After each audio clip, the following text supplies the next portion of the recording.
जो चाहोगे सो पाओगे। एक साधु था।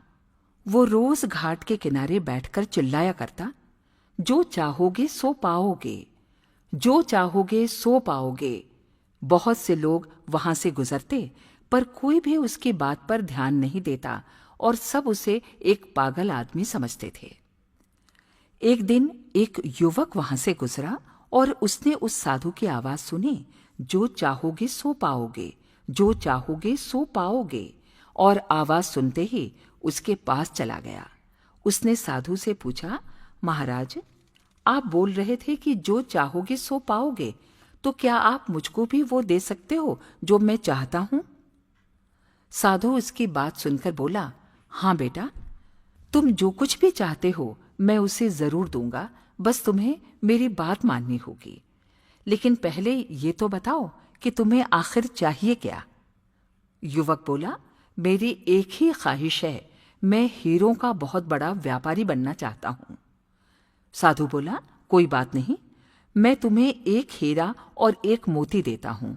उससे तुम जितने भी हीरे मोती बनाना चाहोगे बना पाओगे।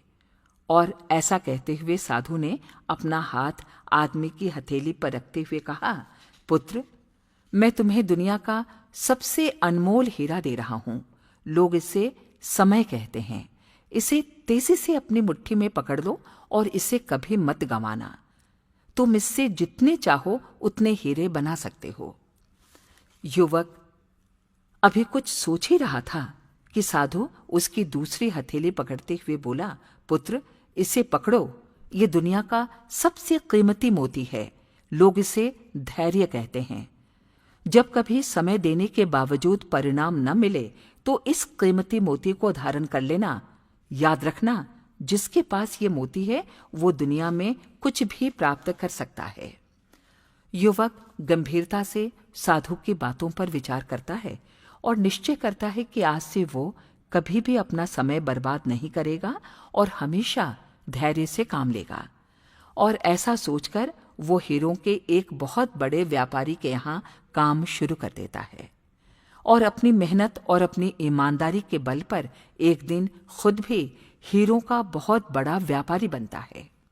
मित्रों, समय और धैर्य ये दो हीरे मोती हैं जिनके बल पर हम बड़े से बड़ा लक्ष्य प्राप्त कर सकते हैं।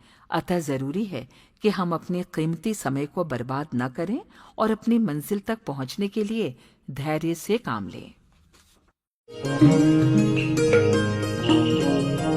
हमारे YouTube चैनल को सब्सक्राइब करें और बेल आइकन को दबाएं ताकि आपको नोटिफिकेशंस मिलते रहें।